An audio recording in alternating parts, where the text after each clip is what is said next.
कभी कभी इंसान जिंदगी भर दौड़ता रहता है, पैसों के पीछे, सपनों के पीछे, सुख के पीछे। पर जब सब कुछ मिल जाता है, तब एहसास होता है कि असली कमी तो कहीं और थी। ये कहानी है एक ऐसे आदमी की जिसके पास कुछ भी नहीं था सिवाय उम्मीद के, और फिर उसके पास सब कुछ आ गया सिवाय सुकून के। नमस्कार, मैं ज्ञानेश्वर जाधव और आप देख रहे हैं ज्ञानेश्वर टॉक्स। एक गरीब आदमी था। वो हर रोज अपने घर के पास वाले मंदिर में जाता, वहां साफ सफाई करता और फिर अपने काम पर निकल जाता। उसका जीवन बहुत संघर्ष भरा था। वह पटरी पर सामान बेचकर जैसे तैसे अपना गुजारा करता था। मंदिर में सेवा करते हुए वह अक्सर भगवान से एक ही बात कहता, हे प्रभु, मुझे आशीर्वाद दीजिए ताकि मेरे पास भी ढेर सारा धन दौलत हो जाए। एक दिन उसकी सच्ची पुकार सुनकर ठाकुर जी बाल रूप में उसके सामने प्रकट हुए। उन्होंने मुस्कुरा कर पूछा, क्या तुम मंदिर में केवल इसलिए आते हो कि तुम्हें धन मिल जाए? उस आदमी ने बिना किसी झिझक के सच बोल दिया, हाँ प्रभु, मैं यही चाहता हूँ। मैं बहुत गरीब हूँ, मेरी जिंदगी में सुख कब आएगा पता नहीं। बाल रूप में ठाकुर जी ने बड़े प्रेम से कहा, चिंता मत करो, जब तुम्हारे सामने अवसर आएगा तो ऊपर वाला तुम्हें आवाज नहीं देगा, बस चुपचाप तुम्हारे सामने रास्ते खोलता जाएगा, पहचानना तुम्हें होगा।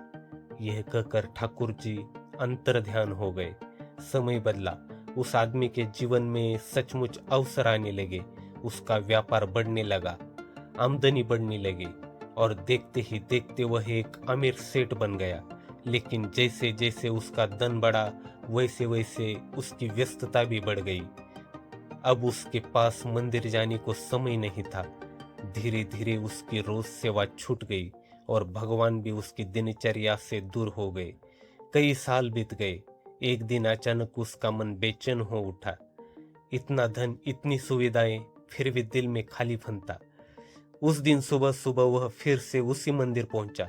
वह चुपचाप पहले की तरह झाड़ू लगाने लगा, सफाई करने लगा। तभी फिर से ठाकुर जी उसके सामने प्रकट हुए। उन्होंने आश्चर्य से पूछा, अरे इतने वर्षों बाद सुना है अब तुम बहुत बड़े सेठ बन गए हो।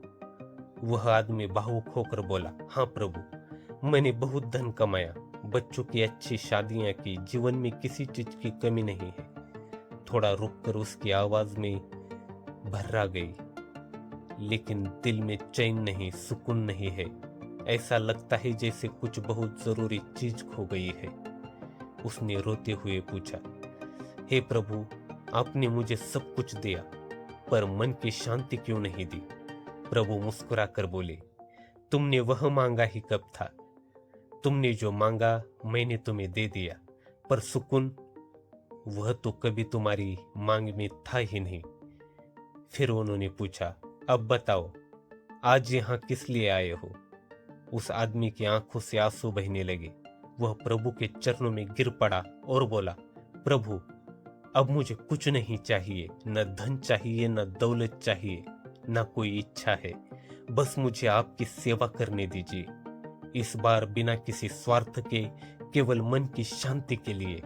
प्रभु ने कहा, पहले खुद से वादा करो कि अब सेवा के बदले कुछ नहीं मांगोगे, केवल प्रेम और शांति के लिए आओगे। उस आदमी ने हाथ जोड़कर कहा, मैं वादा करता हूं। उस दिन उसने खुद से एक सच्चा वादा किया, अब मैं कभी किसी स्वार्थ से सेवा नहीं करूंगा, मैं केवल दिल की शांति, प्रेम और कृतज्ञता, इसके लिए ही जीऊंगा। और तभी से उसे वो सुकून मिला जिसे वह वर्षों से पैसों में ढूंढ रहा था। धन से घर बनता है पर सुकून नहीं, सफलता मिलती है पर संतोष नहीं, इच्छाएं पूरी होती है पर मन की शांति नहीं। आप भी आज खुद से एक वादा कीजिए, आप जो भी करें केवल पाने के लिए नहीं, बल्कि दिल से करने के लिए करें। जब सेवा में स्वार्थ खत्म हो जाता है, तभी जीवन में सच्ची शांति जन्म लेती है। दुनिया की सबसे अनमोल दौलत मन की शांति है, और यह मांगने से नहीं, बल्कि त्याग, प्रेम, निस्वार्थ भाव से मिलती है। अगर यह कहानी आपको अच्छी लगी हो तो लाइक शेयर और सब्सक्राइब करें। धन्यवाद।